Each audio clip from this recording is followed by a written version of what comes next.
All right, now having done this, what I'm going to do now is go over some theories as to why this is happening. Why is the world in decline? Okay? And there are lots and lots of theories, but I will present 3 theories to you that I think are interesting. Okay? The first is the idea of financialization. And this theory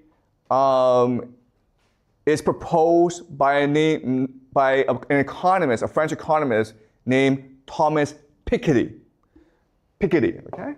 And he wrote a book called Capital in the 21st century. It is a fantastic book. You don't have to read the book, but if you have a chance, you should definitely pick it up because it is a very easy but very illuminating read. And what he argues is that what happens in society is that capitalism transitions from phase to phase to phase. In the beginning, you have consumer capitalism, meaning that what the society is trying to do is create goods that consumers want to buy. This is an era of rapid wealth generation. Then you move into financial capitalism, which is a period of investment. Rather than build factories, you put the money into the stock market. Okay? So you're trying to generate as much money as possible. But what we discussed last class that's very important is wealth and money are not the same thing. So in the first phase, consumer capitalism, you focus on the generation of wealth. In financial capitalism, you focus on the generation of money. And then you move on to monopoly capitalism, which is where just a few companies control everything. And we live in an era of monopoly capitalism. And this happens because it is much more profitable for companies to be monopolies than to be in competition with each other. Financial capitalism is looking to create as much money as possible, not as much wealth. And so a few companies come to dominate, become monopolies. And that's the age we live in today. Okay? Now, why is this important? It's important because when we make this transition, people are no longer focused on working hard. They're only focused on speculating. All right? So let me give you an example. Let's just say I'm an entrepreneur and I want to make as much money as possible. Well, what I do is I build a factory. When I build a factory, I'm creating real wealth because a factory requires you to hire workers. It requires you to build technology. It requires you to build goods that people want to buy. But after I build a factory and I make a lot of money, I want to take this money and let it grow as fast as possible so I put it in the stock market. Okay? And that's just how people behave. The problem is that if too many people do that, then no one's really working. No one's creating real wealth in the economy. The other problem is that because of the way capitalism is set up, if everyone's putting the money in the stock market grows too fast. And the real economy does not grow that fast, okay? And the difference is stark. Thomas Piketty spent a lot of time going over income tax, just looking at how much tax people paid. He did a lot of statistical analysis. And what he discovered is the real economy in late-stage capitalism will grow about 2%. The financial economy will grow at 5%. Okay? And this is really key. What this is telling us is that if you have $1 million, you could choose to go and open a restaurant, or you could choose to invest in the stock market. If you open a restaurant, you will make at most $20,000 a year. But if you were to put it in the stock market, you would make $50,000 a year. So everyone's going to put all the money in the stock market, which allows for the stock market to increase. But the real economy is not improving. And therefore, you have all these issues arise. Greater unemployment, greater debt. No one's really working. Okay? So that's the idea of financialization. And what Piketty argues is that this is just a natural cycle. This is just a natural byproduct of capitalism. We live in an age of late stage capitalism. Is this clear to you guys? Any questions before I move on to the second theory? All right, let's move on to the second theory called elite overproduction. And this was proposed by a historian named Peter Turchin. And Peter Turchin spent decades looking at why societies rise and fall. He looked at the Roman Empire. He looked at the French Revolution. He looked at many different examples. And what he believed is societies fall, decline, collapse because of the idea of elite overproduction, meaning you have too many powerful people competing for limited positions of power. All right? So to understand this, I'm going to talk about another experiment called Rat Utopia. And Rat Utopia was a series of experiments conducted by an American scientist named James B. Calhoun.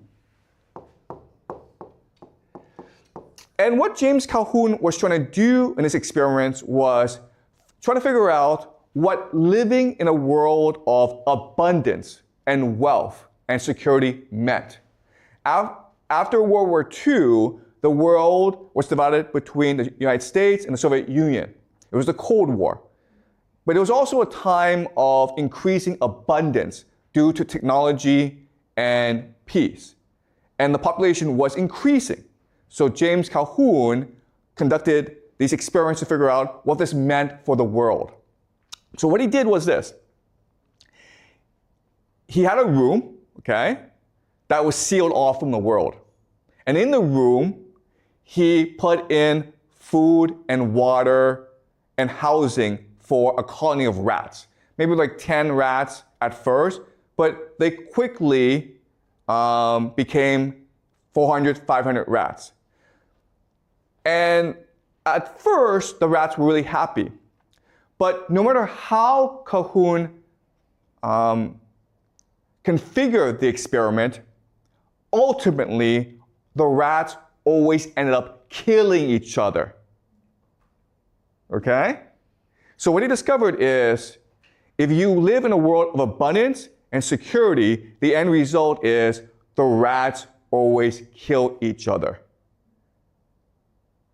And he kept on doing this for 20 years. And he could never, ever create a situation in which the rats lived peacefully. And he could never figure out why this was the case. And even today, there's a huge debate as to why this is the case. But he had a theory, okay? And the theory is this. The rats were not competing for food. They were really competing for status. All right. So let's think about this, okay? In a state of nature, in the real world, rats compete each other for mating rights, right? So you see a beautiful rat, and you fight over her, right? The rat who wins out is now the alpha male. And the alpha male can have as many female companions as he wants. Okay? And what do the other rats do? In nature, what will the other rats do? Fight against him. Well, the other rats will probably run away, go somewhere else, and find other female companions, right? Because everyone's trying to be the alpha male. But what's the problem with James Calhoun's experiment? Why do they fight each other? Because they can't beat the alpha male. There's no place for them to go. They're stuck where they are. You understand? So status is what we call a zero-sum game. I win, you lose. Okay? There can only be one winner. But in nature, if I win, then the other rats run away and try to build their own colony. But in James Calhoun's experiment, there's no place for them to go. And so all that happens is they keep on fighting each other until they die. Okay? And that's the idea of elite overproduction. And that's what Peter Turchin says. The elite, the children of the elite, are always fighting for positions of power. Not normal people, it's the children of the elite. But eventually, the elite have too many children, and there are not enough positions of power. Okay? Another way of saying this is that in China today, there are too many graduates of Peking University, Beida, and Tsinghua University. Tsinghua, right? They want to be the big boss. They want to have the power, but there's too many of them. Okay? There's no place for them to go. And that leads to conflict in society.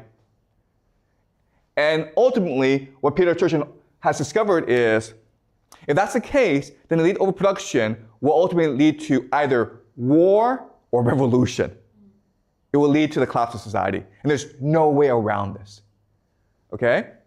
That's Peter Turchin. Now I want to go to the third theory. And the third theory is the idea of a civilizational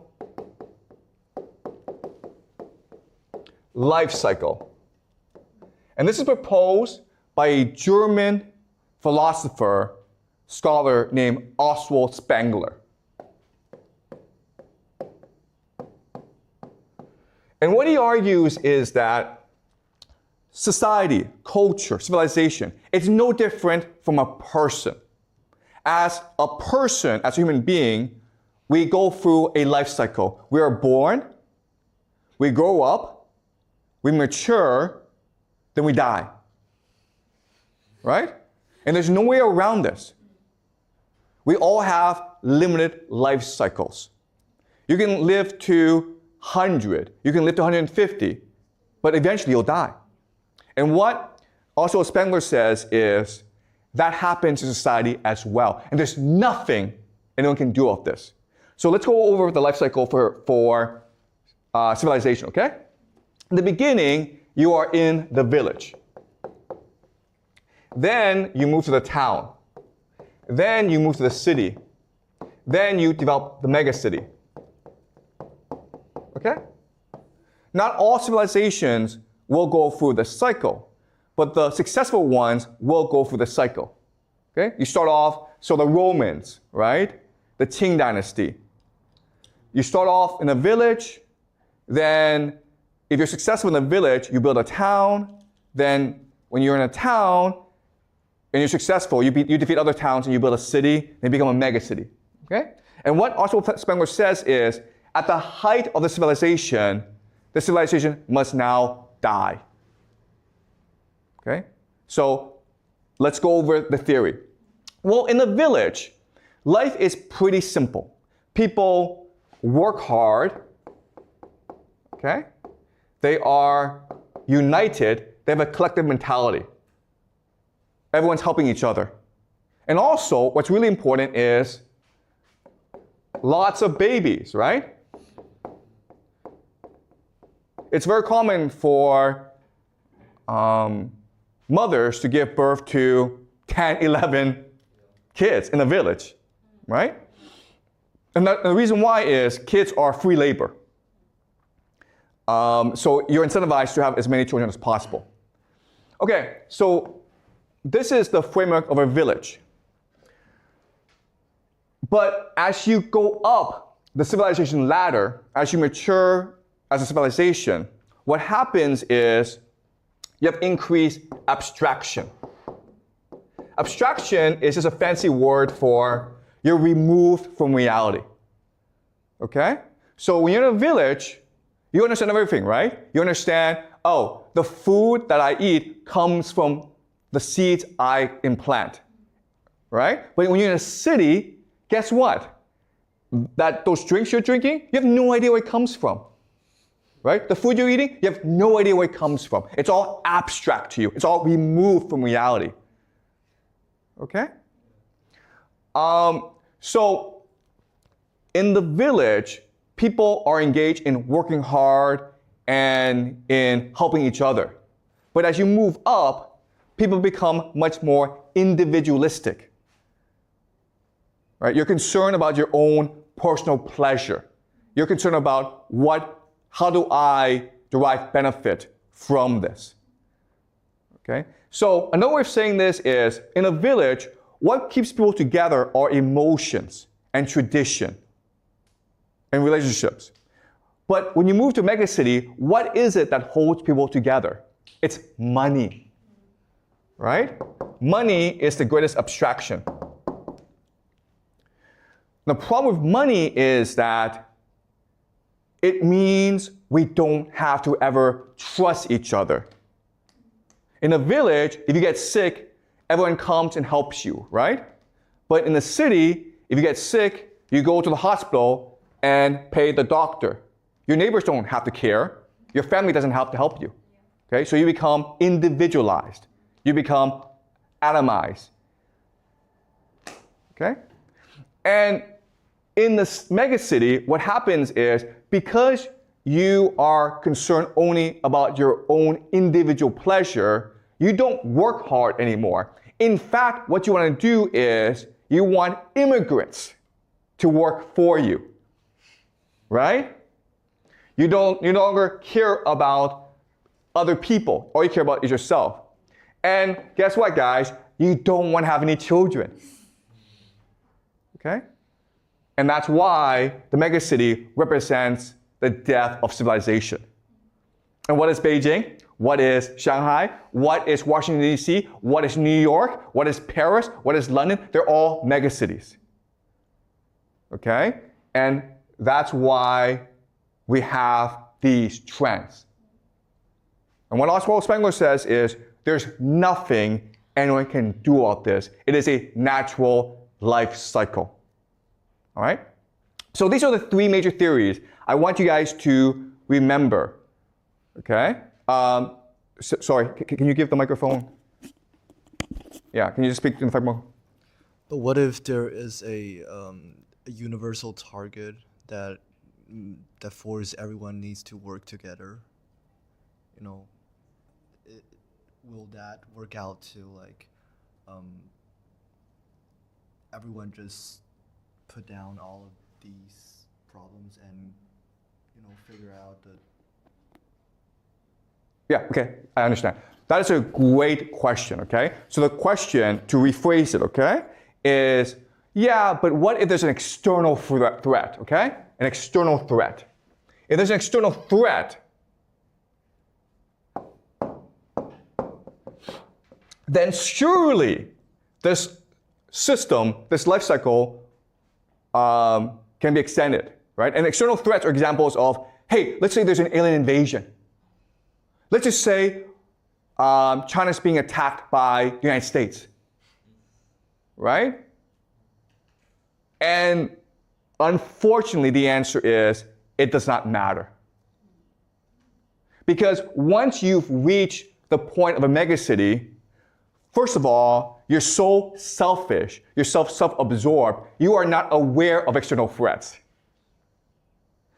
The other issue is, you're no longer capable of working together because you don't trust each other. Okay?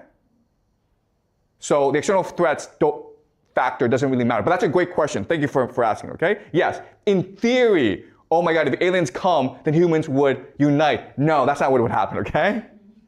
What would happen is certain factions of humans would try to align with the aliens to conquer everyone else. All right? All right.